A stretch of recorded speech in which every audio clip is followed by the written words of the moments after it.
Bukankah orang harus memakai jam, waktu setempat untuk natijah, sholat, dan puasa?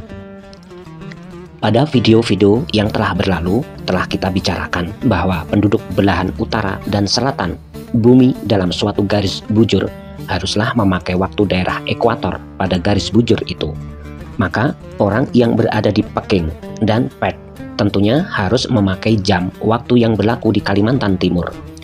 Kenyataannya memang demikian yang berlaku. Begitu pula hendaklah dalam menentukan waktu-waktu sholat dan puasa. Kini ternyata bahwa penduduk Stockholm dan Cape Town sama memakai jam waktu yang berlaku di Kongo. Begitu pula penduduk Montreal dan Santiago sama memakai jam waktu yang berlaku di Bogota. Pada hakikatnya itulah waktu tengah, yaitu jam waktu daerah ekuator sebagai yang dimaksud pada surat kedua ayat 143. Jadi untuk natijah, sholat, dan puasa haruslah dipakai jam waktu setempat di garis ekuator bumi. Bila mana tercatat jam 06.00 di Bogota, maka di Montreal dan Santiago tercatat pula jam 06.00 sebagai waktu setempat, walaupun ketika itu surya masih belum terbit atau sudah lama timbul di ufuk timur. Begitu pula bila mana tercatat jam 18.00 di Kongo, maka di Stockholm dan di Cape Town tercatat pula jam 18.00 sebagai waktu setempat, walaupun ketika itu masih siang ataupun sudah lama surya terbenam. Hal inilah yang dimaksud Allah pada surat ke-36 ayat 37 dan surat ke-36 ayat 40, bahwa malam tidak mendahului siang, begitupun siang tak akan mendahului malam, karena setiap permukaan bumi sama memakai jam waktu setempat bersamaan dengan jam waktu yang berlaku di daerah ekuator pada garis bujur dan sama. Natijah, sholat haruslah memakai jam waktu setempat secara permanen di sepanjang tahun. Maka sholat zuhur harus berlaku sesudah surya berada di titik zenit, yaitu 90 derajat di atas kepala di daerah ekuator pada garis bujur tertentu. Sholat asyar harus berlaku sesudah surya mencapai titik 135 derajat hemisfer di ufuk barat. Sholat maghrib harus berlaku sesudah surya selesai terbenam di ufuk barat. Sholat isya harus berlaku sesudah syafaq atau sinar dari surya hilang di ufuk barat. Dan sholat subuh harus berlaku sesudah waktu fajar atau sinar surya timbul di ufuk timur. Semua waktu mengenai sholat di atas haruslah menurut keadaan yang berlaku pada daerah yang berada di garis ekuator bumi. Dan waktu demikian dipakai bagi setiap daerah yang terletak pada suatu garis bujur yang tertentu sama di belahan utara ataupun di belahan selatan permukaan bumi, di mana posisi surya pada jam-jam tertentu tak pernah tepat sama. Natijah, puasa harus memakai jam waktu setempat di sepanjang zaman setiap tahun. Maka imsak, puasa haruslah dimulai pada waktu fajar kelihatan di ufuk timur, dan berbuka puasa haruslah dilakukan sesudah surya selesai terbenam di ufuk barat.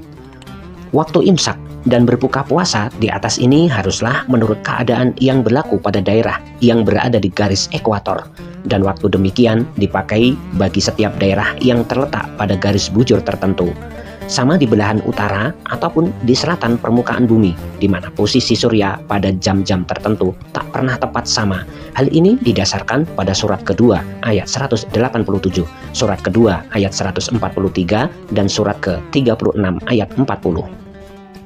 Orang-orang yang kebetulan berada di kutub utara ataupun di kutub selatan hendaklah memakai waktu standar tertentu untuk natijah sholat dan puasa, yaitu standar waktu di mana satu hari terdiri dari 24 jam sebagaimana yang berlaku di Torrid Zone dan Temperature Zone.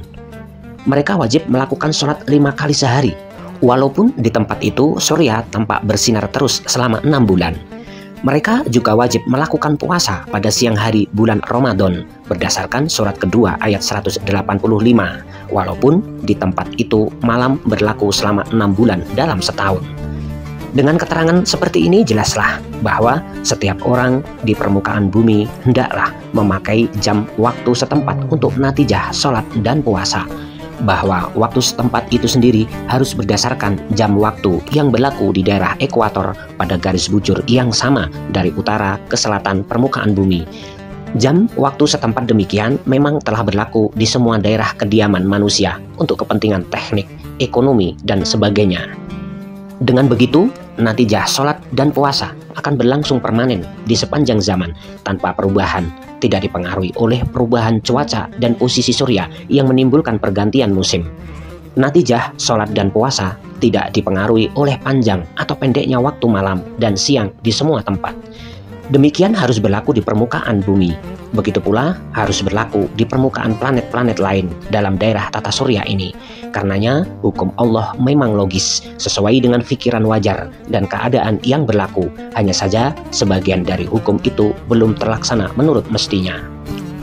Hukum hidup sebagaimana telah ditentukan Allah di dalam Al-Quran harus berlaku di semua tempat, di planet manapun, di semua zaman.